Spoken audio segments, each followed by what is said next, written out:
Та бүхэндээ орой минь төргийн өнөөдөр 2015 оны 1-р сарын 20-ны өдөр улс төр шинэ манлайлагч телевизийн зорилт төслийн нэгэн шив шинхэн дугаар эхлэхэд бэлэн болжээ.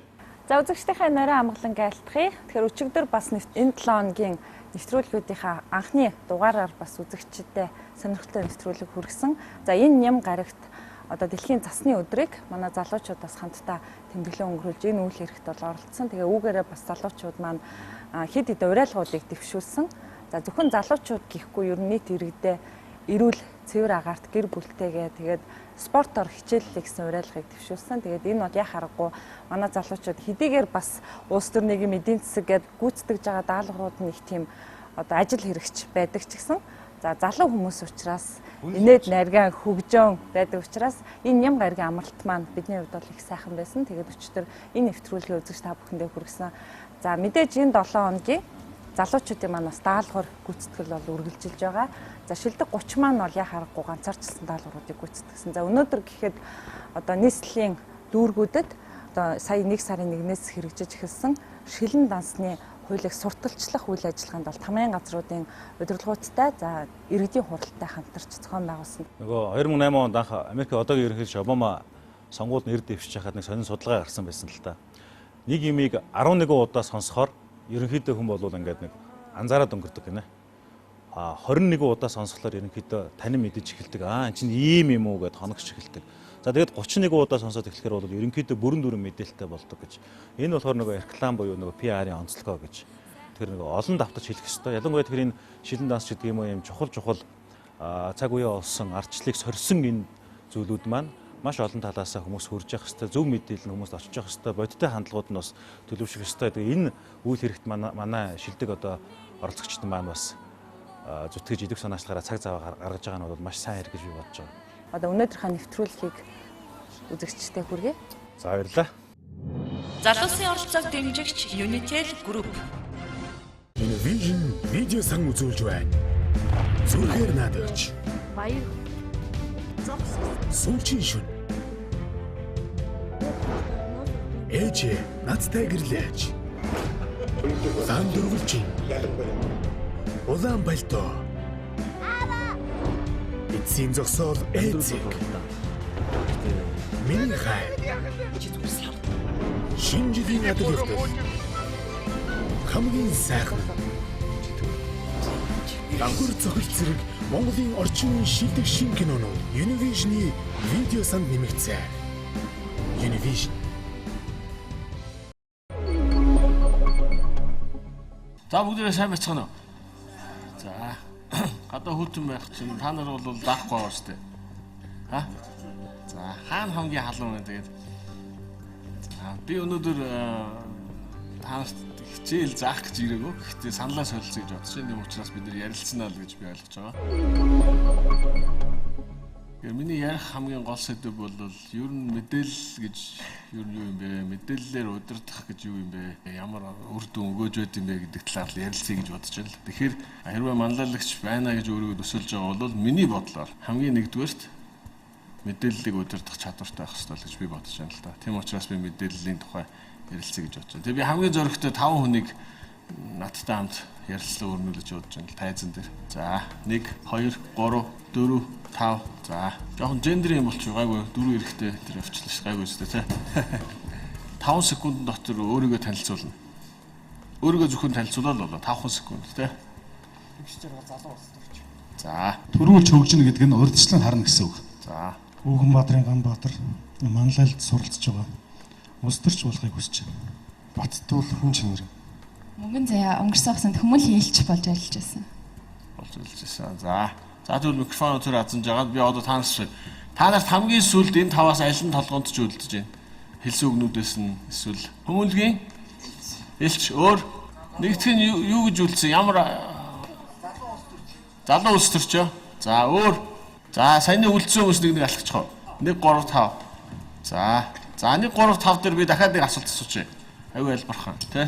За одоо нөгөө сэдвээ ашиглаж л да тий. За манлайлагч гэж хэм бэ гэдэг сэдвийг л ашиглаж л да. Төхөө. Дахиад 5 секунд үгүй. За явуулаа. Манлайлагч гэдэг бол жижиг сажиг юм хийдэг хүн биш. Бодлого, шинжилэл хийдэг хүн. За манлайлагч бол байнга шинийг эргэлт хийлж суралцж байдаг идэвхтэй үнийг хэлдэг. Манлайлагч гэдэг бол бусдын зүрх сэтгэлийг байлдан дагуулагч юм. За хэн үлдэж байна? За дахиад хамгийн сүүл дахиад нэг урагшаалч. Өөр холдор байна уу? Нэг яагаад үлдсэн гэж бодож байна? За тэгвэл дахиад урагшаалч. Би зөвхөн та нарын ярьсныг л хэлж байгаа шүү дээ. Би энд юу ч бодоагүй байгаа тий. За нэгэнд 2 хүн үлдсэн юм чинь дахиад нэг асууж өгөх үү? Одоо миний ярих цаас сэдвээр орё. Мэдээлэл гэж юу юм чиний хаар? Мэдээлэл гэдэг бол нөлөөлөх, удирдах зэвсэг. Дотоод мэдээлэл бас гадаад буюу хоёроос дээш хүн тий харилцан яриа өрнүүлэхэд мэдээлэл дамжуулах хэрэгцээ үүсгэж. За алийг сонгох уу? За нэг гэж байгаа гараа өгч. Хоёр дахь нь. За тэг урагшаалч. За ингээд. За одоо ингээд өнөөдрийн бит хоёрын ярьсан ярианд энэ хүн үлдэж штэ тий. Энэ хүн үлдэж байгаа ерөөсөө 5хан шалтгаан байгаа. Мэдээж хамгийн түрүүн энэ хүн хэлж байгаа учраас та бүхний толгоонд тархич чинь өөрөө нэг одоо мэдээлэл дээр максимум анхаарал тавих 10 секундын дотор энэ хүн эхлээд байршиж байгаа учраас нэгдүгээр энэ хүн үзэх магадaltaй, үлдэх магадaltaй. Хоёрдугаарт та бүхэнд те хамгийн сонирхолтой байх магадaltaй тэр томьёолыг гаргасан байж болох юм гэж бодчих. Би одоохондоо бол мэдэхгүй байна. Энэ бол үнэн худлын таахгүй учраас. Тэгэхээр нэгдүгээрт нь бол 10 секундын те мэдээлэл хамгийн түрүүн багтах боломжийг энэ хүн төрүүлж амссан. Хоёрдугаарт нь бол хамгийн сонирхолтой байх мэдээллийг яг дахиад тэр 10 секундэд оруулсан баг. Тийм учраас би 5 секундэд шахсан байхгүй. Гуравдугаарт нь шүү дээ. Яг амьдрал дээр энэ 5 хүнээс яг миний нүд рүү харж ярьсан хүн нь баг үлдсэн. Ярих болгонд микрофонтой. Бусд нь миний нүд рүү хараагүй буюу доошоо харж ирсэн хүмүүс нь тойшилсан. Дараагийн шалтгаан нь дууны өнгө байсан. Дууны өнгө нь нам байсан хүмүүс нь бүгдээрээ хойшоо үлдсэн. За тэгээд би эхнээс нь ингэ хэлчихлээ шүү дээ тий. 10 секундын дээр нөгөөшөө өгсөн хүн нь дараа нь болохоор нүдэрээ тоглосон хүн нь жинхэнэ менежмент явуулсан, хоолоогоороо хийсэн, үлдсэн. Хэрвээ энэ 5 дотор хэн нэг нь гараа өргөсөн юм уу эсвэл биеийн хил дээр ямар нэгэн өөрчлөлт хийж чадсан бол тэр хүнийг та нар санах байсан. Эсвэл тэр хүн үлдэх магадaltaй байсан. Сонирхолтой байх байсан. Бүр наривчлаад үзэх юм бол энэ 5 дотор ямар ч мэдээллийн цогц бүтээгдэхүүн байхгүй учраас та нар зүгээр л 5 дундаас нэгийг л саяын энгийн шалгуураар сонгож байгаа. Тэгэхээр мэдээллийн цогц тээгч байна гэдэг бол өөрөө мэдээллийг хүргэдэг хүний үндсэн чанар байх хэрэгтэй. За баярлалаа таатав. Тэгээ хэдүүлээ цааш нь үргэлжлүүлээ гэж бодож байна. За би дахиад нэг зөрөгтэй үнийг өрөө гэж бодож байна. Би ганцаараа ерөөсөө өнөөдөр ярих зэрэг байхгүй. Та нарыг нэг чинь энд тэ хамт ярих гэж бодсон. Дараагийн зөрөгтэй үн хэн байна? За ганцаараа. Амар санаагийн хамгийн дуртай өнгийн та нар заа юу. Тэгээд амар санаад нийгмийнхээ төлөө зүтгэлтнийх нь хувь та нар үнэлгээ өгнө. Ойлгосон тийм үү? Эхнийхэн даалгавар нь дуртай өнгийн улаан, цэнхэр, шар, ягаан, шар гэсэн. За ийм 5 өнг байна. Аль нь чиний дуртай? Цэнхэр өнг. Чи яагаад цэнхэр гэж бодсон? Цэнхэр машинтай. За ингээд мэддэг учраас магадлалаар цэнхрийг тааж болж байна те. Бусд нь бол чи ягаан өнгөнд дургүй юу? Ягаан гэж хэлсэн ямар учраас хэлсэн бэ? Харж байна. Тэгэхээр бид нар энэ хүнийг хинбэ гэдгийг таах орлого хийгээгүй зүгээр л юу те ямар үзэл байж болох вэ гэдэг энгийн зүгээр тест хийхдээ бид нар бараг 100% магадлалаар алдаж байгаа. Хэрвээ та бүхний итгэлийг хүлээж авах гэж байгаа сонгогчд та бүхний нийгмийн бодлогыг те хүлээн зөвшөөрч хамт ажиллах гэж байгаа хүмүүс гарч ирээ сууж байгаа тэр хүнийг түрүүний ярьдгаар 10 секундын шалгалтаар оруулахдаа дараагийн шалгалт нь үнэмшлийн шалгалт явж байгаа. Тэгэхээр тэр хүн рүү өнгөж эхэлж байгаа хгүй. За одоо хэдүүлээ нийгмийн зүтгэлтнийхэн хувьд 1-10 оногийн юу гэдэг вэ? 8 4 5 4 8 1 9 өөр болцсноо. Дундаж үнэлгээ нь 6 болчихлоо л доо. За. Ягаад чам 6 гэдэг үнэлгээ өгсөн гэж бодсон. Чи өөрөөгөө надад нэг тайлбарлаад өгөө дөө. Энэ хамт олонд 2 сарын хугацаанд ойлгуулах тэр миний өөрийгөө илэрхийл энэ хүмүүс тийм оноо төвшин байгаа болоо гэж бодож байна. Зүгээр л чиний итгэхийг л үнэлсэн байх гэж ойлгох уу? Зөв. За 19 оноо өгсөн хүн би тэ асуумаар байна. Ягаад 19 оноо өгсөн? Ямар бүтээлд өгсөн эсвэл таньдаг болохоор өгсөн юм уу? Юуг нь үнэлж өгсөн? Нэгдүгээрт би энэ хүнийг дотор нь орж бүрэн таньж чадаагүй учраас 10 гэдэг оноо өгсөн. би таньж мэдж чадахгүй 2 сард үнэндээ чадахгүй. За тэгтээ 10 гэж өгж байгаа юм шүү дээ. Урмын бодож хэлж байгаа юм шүү дээ тийм үү? Энэ тэмцээнд орсон болохоор би 10 байх гэж бодсон. За ингээ саяны тестийг ойлгосноо те. Тэгэхээр өөрийгөө саяны үнэлгээг өөрөө яаж үнэлснийг өөрийнхөө дүгнэлтийг тавьж шүү дээ. Энэ тэмцээнд 2 сарын хугацаанд намайг таньсан, миний хийсэн одоо ярьсан зүйлийг тодорхой үнэлсэн байхаа гэх. Хамгийн дээдлийн оноо өгсөн. За 1 оноо өгсөн үнээр дахиад очиж тэгвэл микрофон өгчихгүй те. За сая яагаад 1 оноо өгсөн бэ гэхээр наан одоо гарахад тийм ээ. За би энэ хүнийг яг бүрэн мэдэхгүй. За бүрэн одоо таниагүй. За тэгэхээр энэ хүнийг одоо худлаа оноогоор дүгнэх надад иш байхгүй. Харин цаашаа одоо таниад танилцаад ингээ явахаар энэ хүний мөн чанар одоо харагдаад хинбэ гэдэг нь харагдсан бол надад энэ оноог өндөрсөх боломж надад байгаа. Тийм учраас нь ерөнхийдөө өгсөн. За 2 сарын дотор гарсан энэ хүний тухай үнэлгээ өгөх юм бол бид нэг тоо гаргаж чадахгүй байгааз дунджаар би тоог нь гаргаж штэ. Өөрөөр хэлбэл би нэгийг ч авч जैन 10-ыг ч авч जैन. Яг адилхан бусад бүх хүмүүс ийм л үнэлгээг өгж эхэлнэ. Та нар бол зөвхөн таах менежмент дээр л энийг хэлж байгаа. Гэхдээ маш багахан үзүүлэлтээр 2 сарын танилын тэр мэдрэмжэн дээр үнэлгээг өгж байгаа. Бусад бүх үнэлгээ бол яг амьдрал дээр энэ хүнийг огт мэдхгүй учраас ямар ч үнэлгээ байхгүй.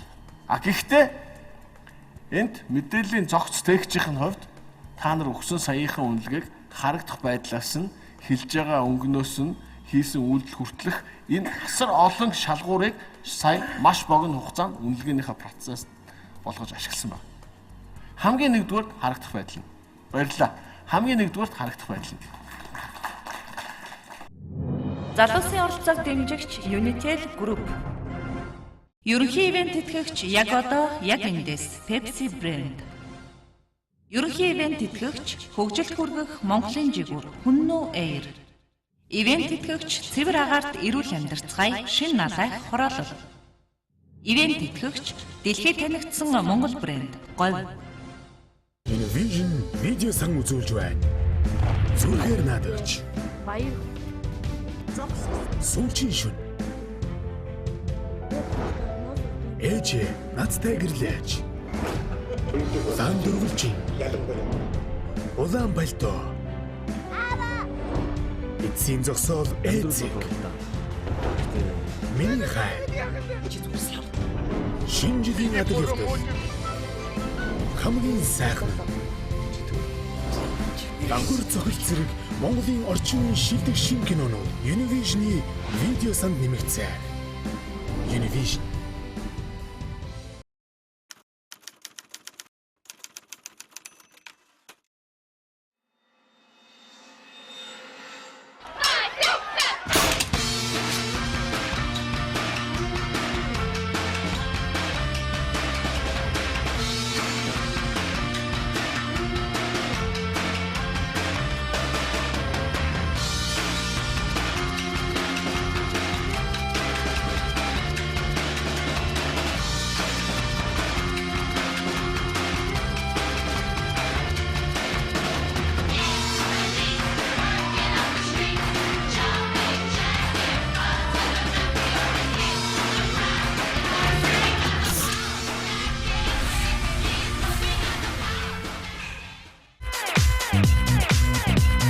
Мөнгө төшөх байгалийн мөнгө.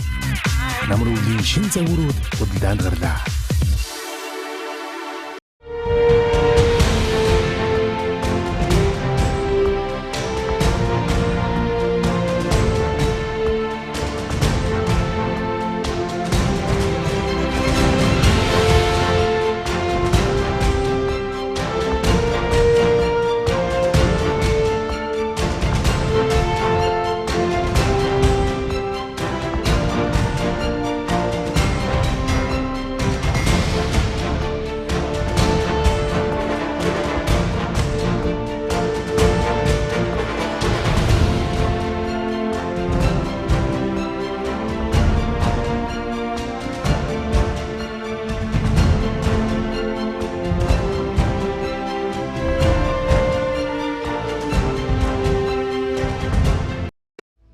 Наран мандах зүгт цэвэр агаарт эрүүл амьдралын тав тухыг бүрдүүлсэн иж бүрэн 6,000 айлын шин налайх цогцолбор хороолол таны гэр бүлийн амар амгалан аз жаргалт амьдрах бүхий л таатай орчин болох тоон байгууламж, сургууль, цэцэрлэг, бүх төрлийн үйлчилгээний төвүүдийг нэг дор бүрэн шийдэн танд хүргэлээ. Цэвэр агаарт эрүүл амьдарцгаая. Тэлмэн констракшн шинэ надайх хороолол. Univision видео сан үзүүлж байна. Зүрхээр наадагч. Баяр. Сүүлчийн шүн. Ээжээ надтай гэрлээч. Сан дөрвөлжин. Улаан пальто. Эцсийн зогсоол ээцэг. Миний хай. Шинэ жилийн адаг явдал. Хамгийн сайхан. Дагвар цохил зэрэг Монголын орчин үеийн шилдэг шин кинонууд Univision-ы видео санд нэмэгдсэн. Univision. Тэр хэрвээ та өөрөө манлайлагч байна гэж байгаа бол хамгийн нэгдүгээрт хүмүүст хэрэгтэй, хүмүүсийн сонирхолтой, хүмүүсийг урайлан дууддаг тэр мэдээлэл тээгч байх хэрэгтэй. Дараа нь мэдээлэл хүргэгч болох хэрэгтэй. Дараа нь мэдээллийн удирдагч болох хэрэгтэй. Гуравдахад. Тэгээд дөрөвдөгт нь мэдээллийн анализ хийдэг дүн шинжилгээний хүн болох хэрэгтэй. Тавдахт нь мэдээлэл хүргэгч болох хэрэгтэй. Ингээд энэ бүх алхмуудаар та өөрөө өөрчлөгдөж тэр хүмүүст тодорхой хэмжээний итгэл үнэмшил итгэлийн хувиа өсгөөд тэр дунд байршиж эхэлнэ. Нэгэнт байршаагүй бол танд хинж итгэхгүй шүү дээ. Хинж үнэмшихгүй. Тэгэхээр хэдүүлээ энэ системийн хамгийн ихнийх нь үзлээ шүү. Одоо бид нар та нарын дунд байгаа хүмүүс дээр л бид нар тестж үзсэн шүү дээ. Тэгэхээр бид нар ерөөсөө яг энэтэй адилханаар бид нар ерөөсөө эмүсгийн иргэн тойронд л амьдардаг. Энэ бол нөгөө мэдээлэл чинь те. Хааж очисон гэсэн би өнөөдөр энд ирээд энэ сандал дээр суусан ч гэсэн надтай огт тааралдаагүй хүмүүс, урд нь таньдаг байсан хүмүүс ч гэсэн намайг орж ирэх төр хөдөлгөөнөөр 10 секундын хяналт явуулсан байна. Энэ хүн ямар харагдж байна, юу хэлэх бол эсвэл тэнд харагдсан хүн байна. Энэ хүн нэг ийм юм хийдэг байх. Энэ хүн ийм юм ярих болов гэдэг тааврын скан систем явсан байна. Тэр тогтсон 10 секундын үнэлгээ надтай ам нээж ярих үнэлгээний үндсэн суурь мэдээлэл болцсон байна. Тэр мэдээллийг би ярьж хэлж байгаа та нарын нүд рүү харж байгаа эсвэл та нарын зүрх сэтгэлд чинь ойрхон үнэмшилтэй байх тэр мэдээллийг өгөх тусмаа би тэр процентыг нэмж чадна. Аггүй бол тэрийг би буулгаж болно. Ямар ч байсан тэр бол сайн муу гэсэн дундаж хоёр үнэлгээний аль нэгэн зааг дээр нь тавьж байгаа. Яагаад тэгэхээр би эхлээд өөртөө энэ мэдээллийг өөрөө боловсруулалт хийж байгаа. Энэ дахиад 3-5 секундэд л явагдаж байгаа процесс. Миний асуулт асууж байхад хариулж ирсэн хүмүүс бүгдээрээ яг л энэ процессор өөртөө яриад тэр ярьсан өөрийнхөө аль нь илүү үнэмшилтэй байсан гэдэг тэр хэлсэн хоёр хүнийхээ нэгийг хариулт болгож гаргаж ирж байгаа юм.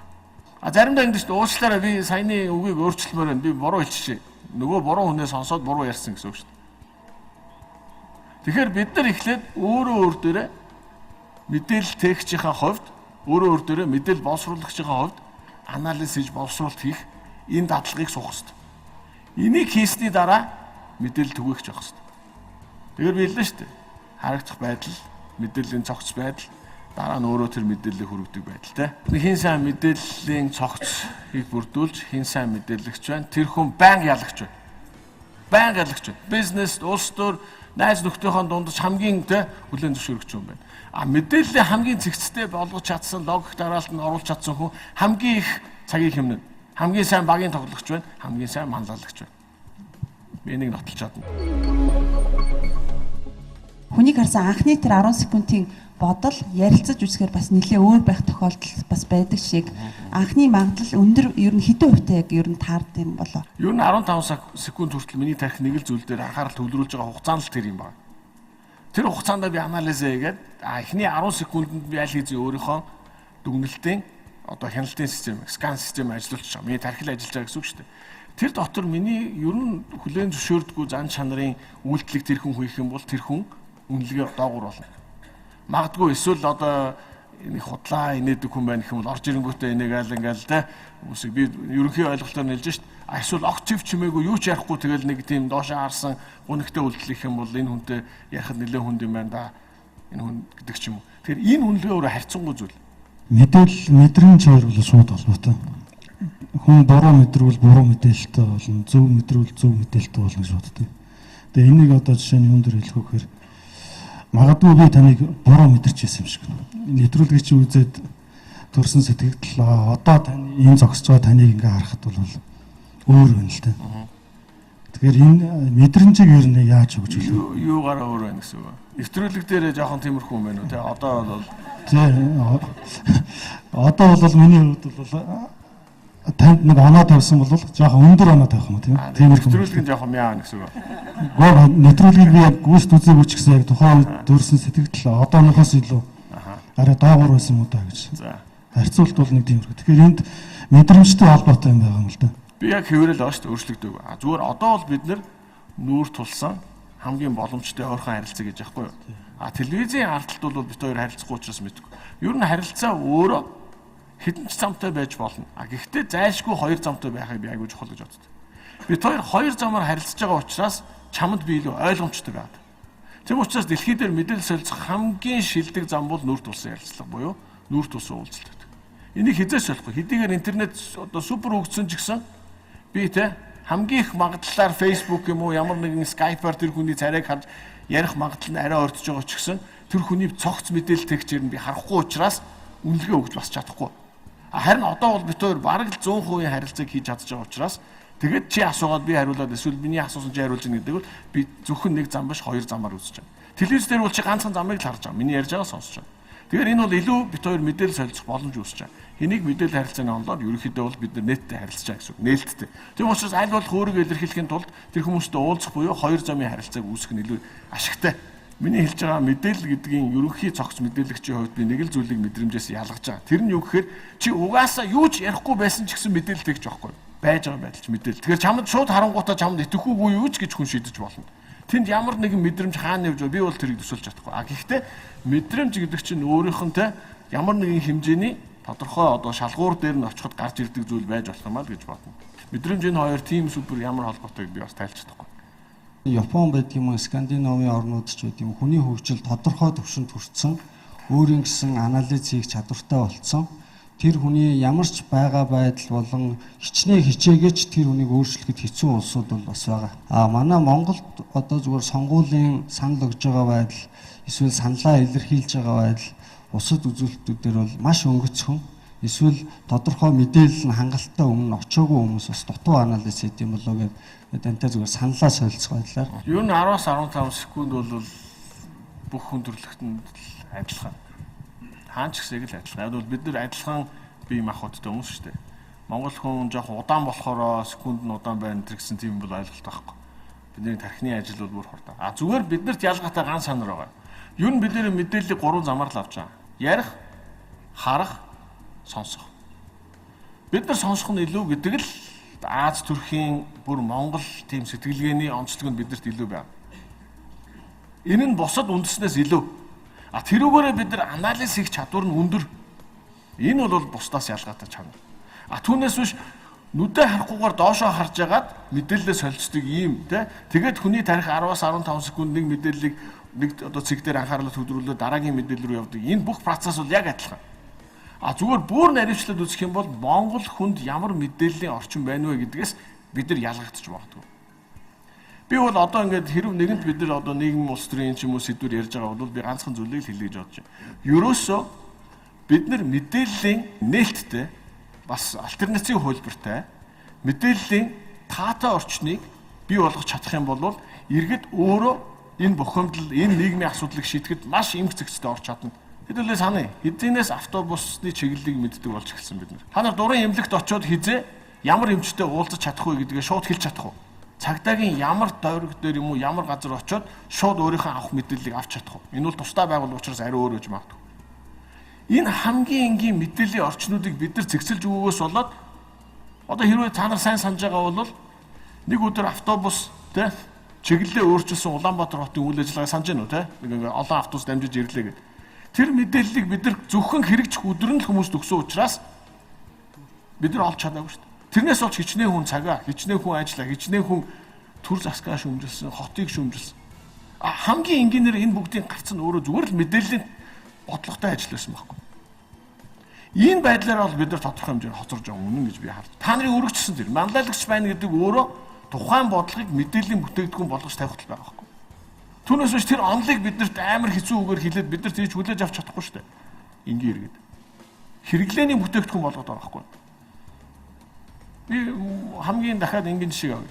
Буддизм ч гэсэн өөрөө энгийн болох тусмаа үнэмшил нь илүү болно гэж би боддог. Түүнээс биш төвд хэлээр явж байгаа энэ олон зүйлийнх нь учрыг бид нар мэдэхгүй учраас хиймлэр дагж байгаа дагагчд бол асар их байгаа шүү дээ. Уламжил, ёс заншил, бусдын хүлээн зөвшөөрөгдсөн гэдэг зүйлээр л бид нар явж байгаа.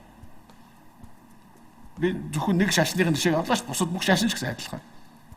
Тэгэхээр энэ зүгээр л мэдээллийг ойлгомжтой, хоёр замтай, дээрэс нь мэдээлэл өөрөө хүртээмжтэй, нээлттэй байх энэ замыг л бид нар хийх ёстой. Тэгэхээр манлайлагч хүн энийг л хийх ёстой. Өөрөө ийм л байх юм бол тэр хүн байрч эхэлж байгаа байхгүй. Хүлээн зөвшөөрөгднөс юу байхгүй. Та мэдээллийг ямар аргаар хамгийн хүчтэй зэвсэг болгох вэ буюу болгож чадах вэ? Ер нь ямар зэвсгээр хийж болох вэ? Энэ бол одоо орчин үеийн технологийн хувьд биднийг сууж байхад хин нэгэн Twitter биччихэл байна. Тэ? Facebook дээр энд авсан зургийг одоо ч бид нар компьютерт оруулж болж л байна. Тийм үстэй. Телевизэн тогтсон цагт энэ нэвтрүүлгийг базаад хүмүүсийг үзүүлэх боломжч байна. За бүр одоо хамгийн инээдтэй ховж үеийг бий болгож чадах юм бол ам дамжиж ярьж болно. Тэгэхээр зэвсгийн хувьд бол энийг би бүр таамшгүй. Тэ? Ихэр нэрлж болно. Энийг бол би ярих юм бол бид нар асар удаа. Тэ? Зүгээр арга нь юу байж болохын гэвэл би үнэмшилтэй л мэдээллийг боловсруулах таахгүй. Тэгэхээр би түрүүн одоо та нартай нэг уулзахад хэлсэн. Хэрвээ нийгмийн мэдээлэл гэж үзэх юм бол энэ өөрөө баримт байх ёстой. Баримт байх ёстой. Баримтыг бид нар үндэслэл болгох хэрэгтэй. Задлан шинжилгээ гэсэн баг. Тэгээд тэр нь өөрөө гарц болох ёстой. Ингэж чадах юм бол чамд хүмүүстэй тодорхой үнэмшлийн процентыг өгнө. Чи өөрөө гарцыг санал болгож болох байхгүй. Гарцыг санал болгоно гэдэг чинь мэдээллийг тэр хүмүүст хэрэглээний бүтээгдэхүүн болгож гар дээр нь тавьсан л гэсэн үг байхгүй. Энэ бол технологи байж болох юм аа гэж би харж байна. Одоо бол харагдаад байгаа мэдээллийн нэг багц маань болохоор юу гэж харагдаад байна гэхээр нэг сайхан дээлд өмсч очичвол уурхайтай лицензтэй ч гэдэг юм эсвэл тэр ядад биш ч гэдэг юм уу нэг тийм мэдээллийн багцыг сонгогчдод өгсөөр байгаад тэрийг нь тойрж маргасаар байгаад одоо сонгуул маань дуустдаг нэг тийм ажиглаад байгаа. Тэгэхээр таны хувьд бидэрт ямар зөвлөгөө өгөх вэ? Ер нь мэдээллийн багцыг яаж өгвөл хүмүүст оновчтой вэ гэдэг талаас. Мэдээлэл өөрийнхөө яг тодорхой тойргуудад амьдардаг. За энэ тойргийн хязгаарыг бол бид нар хэлж чадахгүй. Гэхдээ миний хамгийн сонирхолтой мэдээллийн тойрог бол эхний хоёр тойрог байдаг. Энэ миний хувийн тойрог.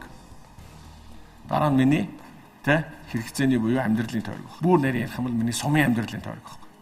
За одоо энийг сум гэж үзээд, энийг одоо хот гэж үзээд, энийг аймаг гэж үзээд, энийг бид нар галактик гэдгээ үсгэж тавьчихтэй. Энэ тойроглоо бид нар өсчиж хизэж очиж чадахгүй. Миний дотор байгаа мэдээллийн хамгийн ихний тойрог бол миний хувийн амьдралд байгаа бүх асуудлууд байнга миний толгоонд эргэлдэнэ. Энэ бол миний хүсэж байгаа мэдээлэл гэсэн үг.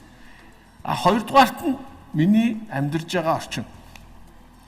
Энэ хоёр мэдээллийн тойрогт би хамгийн анхаарлаа тавина.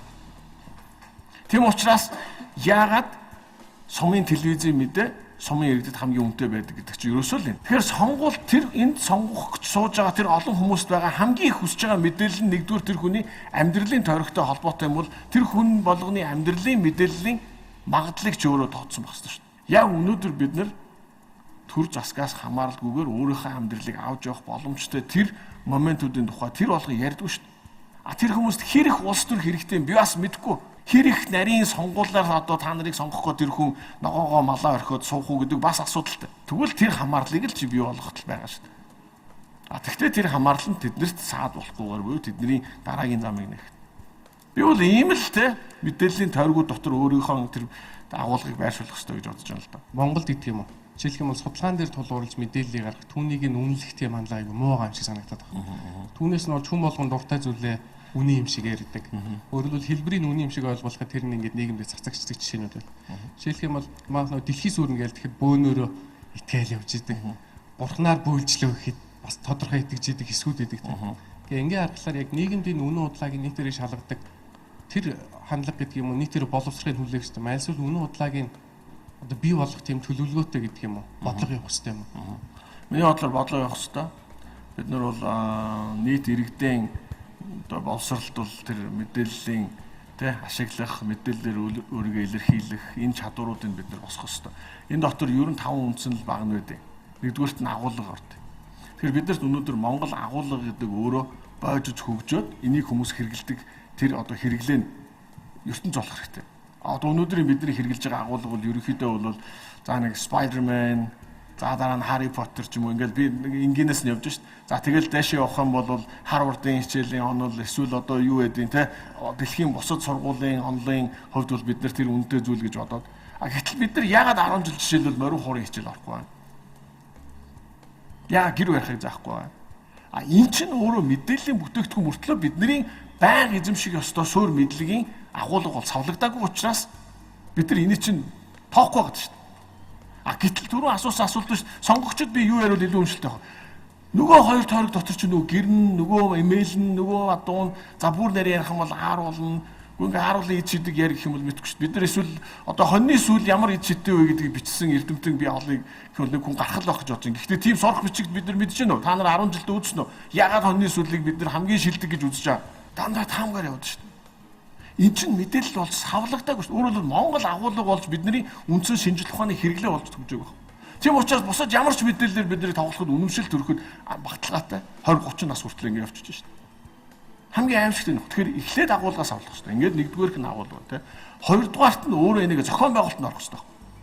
Тэгэхээр зохион байгуулалт нь бүтээгдэхүүн болох хэрэгтэй. CD, кино, ном ингээд эхлэх байх гэж би бодож байна л да. Гэхдээ тийм үстэй энэ олон жилийн дараа энэ мэдээллийг бас савлна гэдэг бас л их тий судалгааны асар том ажил болох байх гэж бодож байна. За ингээд бүр нарийн ярих юм бол бид нар түүхээ ч гэсэн олон янзаар л ярьж байгаа шүү дээ. Үндсэн түүхээ. Гэтэл бид нар шиг ийм урт түүхтэй улс дэлхий дээр хэд байх вэ? Ер нь дэлхийн соёл иргэншилд тий монголчуудын оруулсан хувь нэмрийн тухай хэр бид нар мэдтээ. Паспортыг бид нар хийсэн ийгээгүй гэл ингээл ярьдаг жишээлхэд. Энийг тэгвэл яагаад бидний мэдээлэл болгоод агуулга болгоод бидний мэдлэгийн тий нэг бүтээгдэхүүн болгож өгөхгүй. Тэгэхээр бид нар Монгол гэдэг энэ агуулгаар бүрдээгүй учраас Монгол мэдлэгийн Монгол мэдээллийн орчин бас бүрдэхгүй байсан. Тэгэхээр бусад мэдлэг бол бусад мэдээлэлд бид нар тий хэлбархан болчиход байхгүй. За ингээд зохион байгуулалтанд орж. Дараа нь бид нар энийг хэлбэржүүлэх хэрэгтэй байхгүй. Одоо энийг өөрөөр хэлбэл стайл гэдэг нэг англи үг шүү дээ. Одоо хэлбэржүүлэх хэрэгтэй. Тэгвэл бид нар сонирхолтой болох хэрэгтэй байхгүй энэ хэлбэрж орох хэрэгтэй. Одоо дижитал болох хэрэгтэй байна. Хэлбэрхтэй ашиглах хэлбэр болох хэрэгтэй байна. Ингээд төгсгөлд нь үнийг хүмүүст хүргэх хэрэгтэй байхгүй. Түгээлтээс юм байна. Ингээд тав дахь нь болохоор энийг үйл явц болох хэрэгтэй. Процесс болох хэрэгтэй. Энэ 5 зүйлийн энэ эргэлтэн дотор та нарын бүх мэдээллийн менежмент хийгдэж байна. Энийг бид нар зөвхөн Монгол агуулга гэдэг жишээг нь би хэлэхэд зохион байгуулалт байхгүй учраас бид нар одоо ямар ч мэдээлэл өгж болно. Харуул гэдэг чинь ийм зүйлүүд байхгүй. Энэ өөрөө тий кальцийн ийм агуулгацсан ийм бүтээгдэхүүн. Энийг уул ингэдэг байхгүй.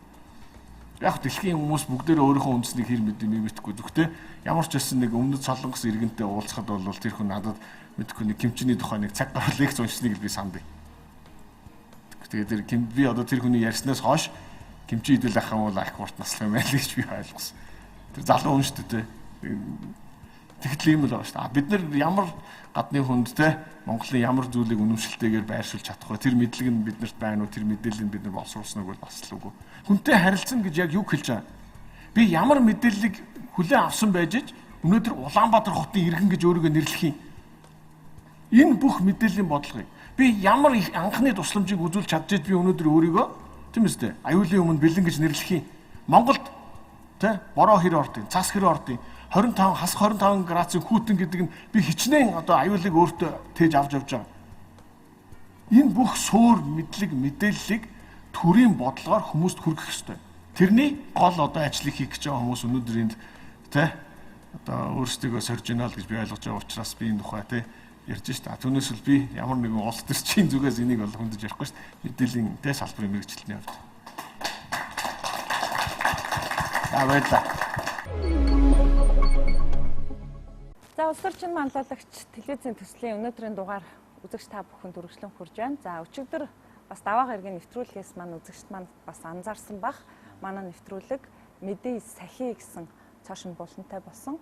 За энэ бол Монгол орны нутаг дэвсгэрт хэрэгжиж байгаа хууль дүрм журмыг одоо мөрдөгдөхгүй байгаа амьдрал дээр яг бодитойгоор зөрчигдөөд байгаа нэг хуулийн заалт ердөө ганцхныг одоо онцолж аваад түүндээ бас дүгнэлт хийх амьдрал дээр яагаад хэрэгжихгүй байгаа гэдгийг сурчлах хэлбэрээр гаргаад өөрөө шин санаа дэвшүүлэх ийм даалгавар байсан. Тэгээ өчигдөр бол манай оролцогч Ган Зориг өөрийн даалгаврыг гүйцэтгэсэн. Өнөөдөр бол шүлдэг оролцогч Цэвэн Жавын өөрийнхөө энэ олж харсан нэг сэдвээр үзэгчтэй бас хуулийн залтуудыг хүргэх. За тэгэхээр 10 жилийн өмнө намайг анх жолооч болж хахад манай жолооны өвч хэлжсэн байхгүй юу. Монгол улсын нөгөө жолооны замын хөдөлгөөний дүрм чинь яг хуулийн хүчин чадалтай үйлчлдэг. Ганцхан одоо мөрдөгдөг нэг заалц байдаг шүү дээ. Юу гэж мэдэхгүй гэдээ асуудаг байхгүй. Мэдэхгүй гэсэн чинь явган зочигч гацгүй газараар гарах юм бол 8000 хүртэлх төгрөгөөр торгох заалт байдаг шүү дээ гэдэг. Хэн ч хизээч торгуулж байгаагүй гэдэг. Тэгэхээр магадгүй бас яг энэ бол зөвхөн замын хөдөлгөөний дүрмд. Тэгэхээр хууль журамд маань ямар асуудал байна? Түүнийг манай оролцогчд маань ямар одоо гэрхаануудаар харж тайлбарлахыг бүгдээр хамтдаа сонирхъя.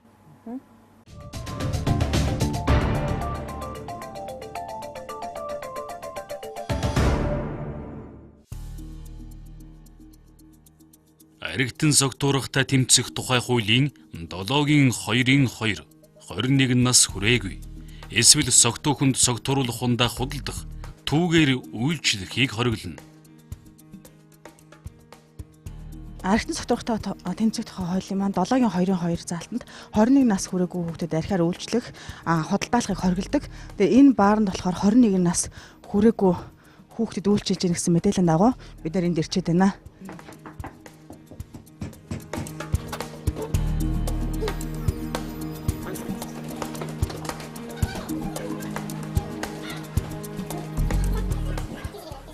Мэдээ хэд настай вэ? 21. 21. Чод 20 бичиг баримтайгаа юу? Байхгүй харагдсан. За тэгэхээр энэ араач юм бас ингээд жоохон хүүхдүүд байна л да. Тэгээд 21 нас хүрсэн ингээд яагаад ингээд нэгдүгürt хаах хугацаанд болцоод байх чинь хаагаагүй байна. Хоёрдугаарт ингээд 21 нас хүрээгүй хүүхдүүд бас зөндөө байна. Яагаад энэ 21 нас хүрээгүй хүүхдүүд үйлчлээд байна?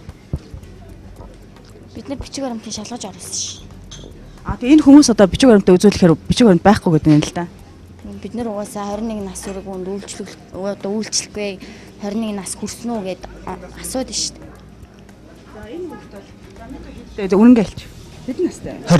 20 настай тий. Тэгэхээр яагаад одоо ингээд чи нэг сурж боловснаас гэрийнхэн ч одоо чивэл чам хаана байгаа гэж бодож байгаа. Гэртээ байгаа л гэж бодож байгаа. Гэртээ байгаа. Аав ч юм бол хөдөө орнот хэлдэг үү? Тэгэхээр чи бол ингээд ээж штэ яг энэ архитын сотурх тийм тухай хууль дээр 21 нас хүрсэн хүнд одоо архи үйлчлэх ёстой тэрийг мэддэг юм да. Мөнгө олохын тулд төлөө тийм ээ архитын сотурх тэмцэх хуулийн 7-гийн 2-ын 2 гэсэн заалтыг бол зөрчиж байна. Тэгээд энэ саяны хүүхэд бол өөрөө 20 настай гэдэг гэж штэ. Та нар ингээд бичиг баримтыг үзүүлэхгүй ингээд ороод энэ хүүхдүүд өөрөө ямар үлгэр дуурайл үзүүлэх вүлээ те. Тэр тал дээр өөрөө ерөөсөө цаашдаа юу аа? Мэдээж үзэлгүй байхад ерөнхийдөө бол байнга шаардлага тавьдсан штэ бид хэд орж иж байгаа хүмүүстэй. Тэгээд нөгөө ихэнх нь бичиг баримт байхгүй хүрцэн гизэн ингээд орж ирдэг байхгүй. Тэгээд бүр жоох хүүхдүүд ч орж ирэн тэднэрийг бид нар шууд дор бүрэн гаргадаг байхгүй. Та архитын согтууруулах тухай хуулиа ер нь мэдэх үү? Сайн мэдгүй. Гэтэ бага хэмжээгээр бол мэдэн штэ эргүү өний хувьд өөрөө ч гэсэн. За миний дөө хэд настай вэ? 21-тэй 94 оных. Сая юу байсан бэ штэ тийм бичиг баримтыг үзсэн чинь 19 настай гэсэн бэ штэ. Би 19 настай гэж хэллээгүй. Энд угаасаа 94 оны хүүхд чи 21-тэй. 95 оных. Аав чи хаана байгаа гэж бодож байна? Гэрийнхэндээ юу гэж хэлээ гарсан? Мэдээгүй. Яагаад ингэж баар савнд ороод архитаар суугаад яваад итэ? Тэгэхээр минь бол 21 нас хүрээгүй учраас энэ архи одоо согтууруулах хундаагаар үйлчлүүлж болохгүй байх нь шүү дээ. За ойлголоо. Мэдчихээ тэр хуулийн заалтыг. Тэгэхээр 19 настай байж минь архи согтууруулах хундаагаар үйлчлж ууж болохгүй гэдэг тэр хуулийг мэдж байгаа юм даа. Мэдж байгаа. Тэгэхээр энэ бааранд ерөөсөө дандаа 18 19 настай энэ хүүхдүүд үйлчилж байна. Тэгээ эцэг эхчүүдээ та нар ингээд хүүхдээ бас те хараа хяналтгүй орхисноо хүүхэд чинь ингээд хаана юу хийж байгааг нь бас ингээд мэддэхгүй. Миний хүү хотод ингээд сурж байгаа гэд эцэг нь бодж идэг. Гэтэл энд ингээд бааранд архи согтууруулах хундаа бас ингээд хэрэглээд бас ингээд сууж байна. Баарнаас гараад баарны хаалгыг онгоолонгууд залуучууд бас гүйж ирж байна. Энэ нь болохоор юу гэхээр орё гэд хаал онгонгууд энэ баарнд ингээд ороо суучаа гэсэн ийм залуучууд бас их гүйж ирд юм байна. Тэгэхээр ерөөхдөө энэ нийслэлийн засаг даргын 358 дугаар тогтоол захирамж маань одоо хэр хэрэгжиж байгааг бас ингээд харж байна тийм ээ. 12 цагаас хойш хаах ёстой. Гэтэл ерөөсөө 12 цагаас хаалга хаачаад дотроо ингээд үйлчилж идэг ийм алдаа дутагдлаас байна. Одоо цөмөрөө дараагийнхаа газар руу очиж үзье. Дээр үдний шагшид гэж байсан. Одоо ерөөсөө яг юм бүлэг хүмүүс байж идэм байна. 00 цагаас 06 цаг хүртэл архи зарах ирэхгүй байгаа шүү дээ тийм ээ. Тэр мэдэж байгаа. За мэдээ машин онгоолч тий. Тэр онгойлгоч тэгэл болоо. Наадах бүр байхгүй. Тонгоолгоо тэр доктортлаас үл. За одоо энэ яг үйлдэлээр ямар арга хэмжээ авах вэ? За энэ зөрчилдөөр бол аригтан согтууртай тэмцэх тухайлын 6-гийн 1 зааснаар уул согтуурлахундаа хурааж улсын орлого болгоод иргэнийг 50,000 хүртэлх төгрөгөөр торгох арга хэмжээ авна. Түрүү нь бол бид нар тэнд бас ингээд хүмүүсээс зөндөө хэсэг бүлэг зөндөө хүмүүс байсан. Тэгээ тэр хүмүүс маань мөнгө өгчөө машин өөр газраас аваад ирья гэдсэн. Тэгээ машинаа ингээд хол ингээд тавьчаад тэгээд яг нэгээр нь ингээд зөөж зардаг юм байна. Зөрчил гаргасан энэ холбогдогчтой тэгээ энэ хураасан эд зүйлтэйгээ бид нар одоо хэлц дээр авчиж дараагийн шинээр шийдвэрлүүлэхээр авчиж өгч байна. Аригталт ба үндэсний аюулгүй байдал. Дэлхийн хэмжээнд жилд нэг хүнд ногдох согтууруулах ундааны хэмжээ 8 литрээс давбал тухайн улсын үндэсний аюулгүй байдалд нөлөөлөх үйц хэмээн үздэг байна. Харин манай улсад энэхүү зүйлэлтийг авч үзвэл нэг хүнд ногдох согтууруулах ундаа 2010 онд 32.5 литр байсан бол 2012 онд 44.4 литр болж 36.7%-аар нэмэгдсэн байна.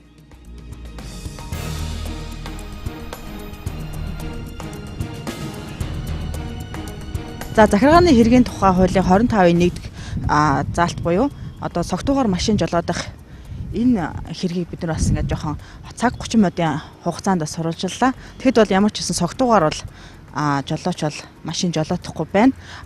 Ганц хоёр уусан хүмүүс нь дуудлагын жолооч дуудсан байна. Ер нь энэ согтуугаар машин жолоодж байгаа хэрэг хэр их гард юм бэ? Ер нь ойрын үед болохоор ерөнхийдөө баг гарч байгаа. Өнөөдрийн байдлаар нэг 5 гарсан байна. Тэгээд ерөнхийдөө жолооч нар дор үрдээ ухамсартай дуудлагын жолооч авах нь бас ихсэн л шүү байна. Аригтан согтуурхтай тэмцэх тухай хууль газар дээр хэрхэн хэрэгжиж байгаа талаар өнөөдөр сурвалжлага мэдээ бэлтгэлээ. Баянзүрх дүүргийн 1, 3, 6 дугаар хороон дээр мөн Сүхбаатар дүүргийн 3 дугаар хороон дээр бид нар ажиллалаа. 21 ба түүнээс доош насныханд архигаар үйлчилсэн, худалдсан ийм зөрчил илэрч байна. Иргэд гар дээрээс архи зардсан байна. Цаг 30 минут бид нар бас жолооч нарыг шалгалаа. Тэгэхэд бол нэг ч зөрчил бол илэрсэнгүй. Энэ бол үнэхээр сайн талтай байна. Зарим нэг жолооч нар ууцсан согтуурлахундаа хэрэгэлсэн боловч дуудлагын жолооч дуудаад явж байгаа нь бол сайшаалтай байна.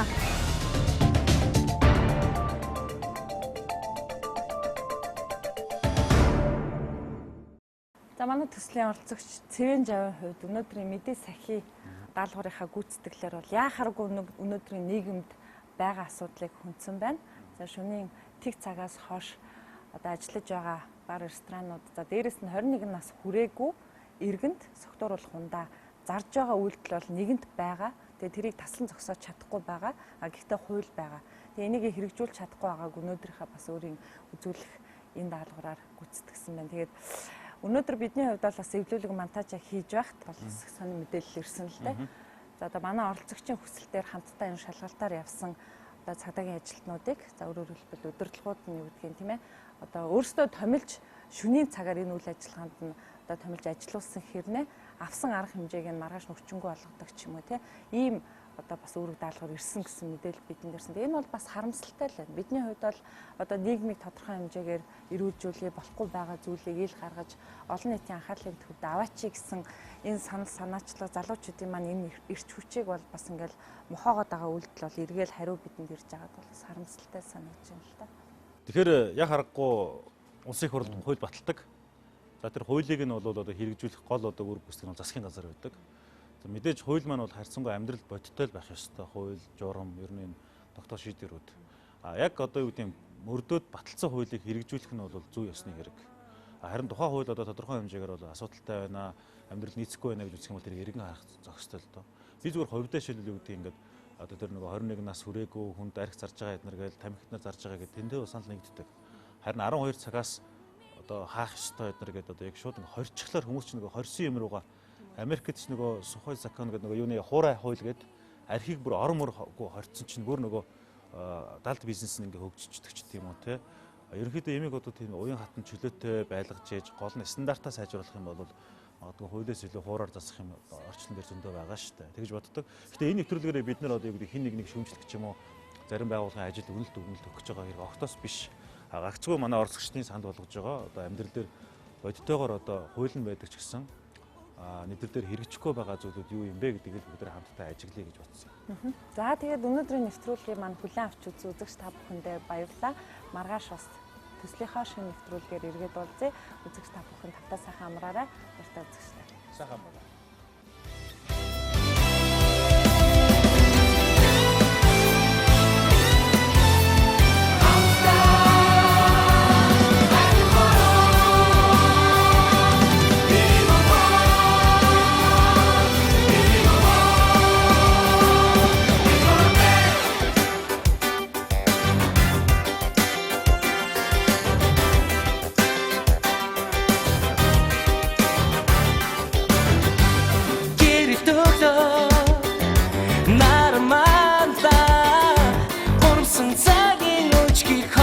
Чукара лачила эхэмсэ миний монгол эднэт цагийн өдрөл өндөрлөө эхэмсэ миний монгол эднэт цагийн өдрөл шинээр өндөрлөө энхүглөөний нараманда эргэх цагийн Чила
Шугаш харамсаагүй ачиг нь хариулахын тулд дэвтэр дээр минь харамжаагүй